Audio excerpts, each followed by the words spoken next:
ಪ್ರಿಯರೇ, ದಿನದ ಬದುಕಿಗೊಂದು ಕ್ರಿಸ್ತನ ಈ ದನಿ ನಮ್ಮೆಲ್ಲರಿಗೂ ಪ್ರೇರಣೆಯಾಗಲಿ. ಕ್ರಿಸ್ತ ಜಯಂತಿಯ ಅಷ್ಟದಿನಗಳಲ್ಲಿ 5ನೆಯ ದಿನ ಡಿಸೆಂಬರ್ 29, 2025 ಸೋಮವಾರ. ಸಂತ ಲೂಕನು ಬರೆದ ಪವಿತ್ರ ಶುಭ ಸಂದೇಶದಿಂದ ವಾಚನ, 2ನೇ ಅಧ್ಯಾಯ 22ರಿಂದ 35ರವರೆಗಿನ ವಚನಗಳು. ಆ ಕಾಲದಲ್ಲಿ ಮೋಶೆಯ ನಿಯಮದ ಪ್ರಕಾರ ಸೂತಕ ದಿನಗಳು ಮುಗಿದು ಶುದ್ಧೀಕರಣ ದಿನ ಬಂದಾಗ ತಂದೆ ತಾಯಿಗಳು ಆ ಮಗುವನ್ನು ಎತ್ತಿಕೊಂಡು ಜೆರುಸಲೇಮಿಗೆ ಹೋದರು. ಏಕೆಂದರೆ ಮೊದಲು ಜನಿಸಿದ ಪ್ರತಿಯೊಂದು ಗಂಡು ಮಗುವನ್ನು ಸರ್ವೇಶ್ವರನಿಗೆ ಸಮರ್ಪಿಸಬೇಕಾಗಿತ್ತು.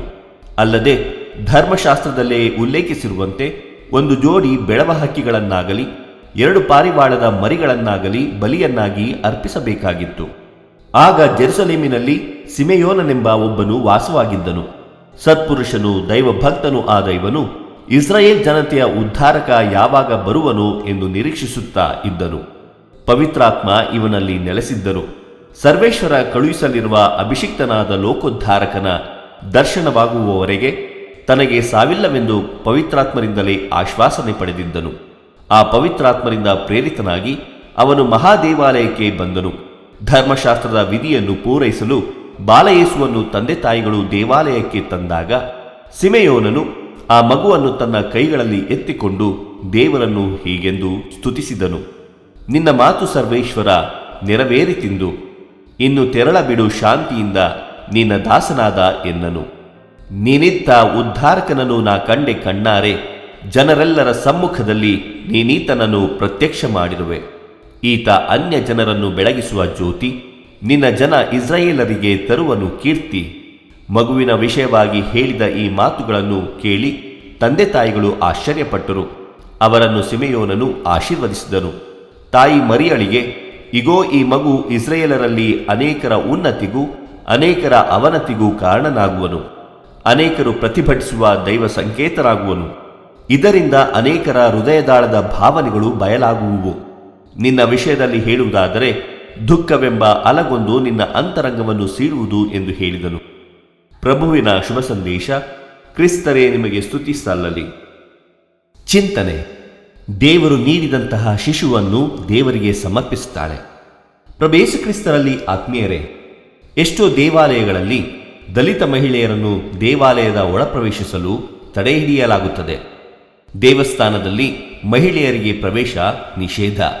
ಏಕೆಂದರೆ ಮಹಿಳೆಯರು ದೇವಾಲಯವನ್ನು ಮಲಿನಗೊಳಿಸುವರು ಎಂಬ ತಪ್ಪು ನಂಬಿಕೆ ನಮ್ಮಲ್ಲಿ ಎಷ್ಟೋ ಜನರಿಗಿದೆ.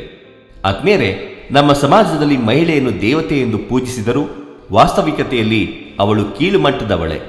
ಯಹೂದ್ಯರ ಸಂಪ್ರದಾಯದ ಪ್ರಕಾರ ಮರಿಯಳನ್ನು ಕೂಡ ಮಲಿನಳು ಎಂದು ಪರಿಗಣಿಸಲಾಗಿತ್ತು. ಆದ್ದರಿಂದ ಶುದ್ಧೀಕರಣ ಪದ್ಧತಿಯನ್ನು ಅವಳು ನೆರವೇರಿಸುತ್ತಾಳೆ. ಮಾತ್ರವಲ್ಲ, ಕ್ರಿಸ್ತನನ್ನು ದೇವಾಲಯದಲ್ಲಿ ಕಾಣಿಕೆಯಾಗಿ ಅರ್ಪಿಸುತ್ತಾಳೆ. ಹೀಗೆ ದೇವರು ನೀಡಿದಂತಹ ಶಿಶುವನ್ನು ದೇವರಿಗೆ ಸಮರ್ಪಿಸುತ್ತಾಳೆ. ನಮ್ಮ ಜೀವನದಲ್ಲಿ ಸಹ ಮಹಿಳೆಯರಲ್ಲಿ ಒಳ್ಳೆಯತನವನ್ನು ಕಾಣೋಣ.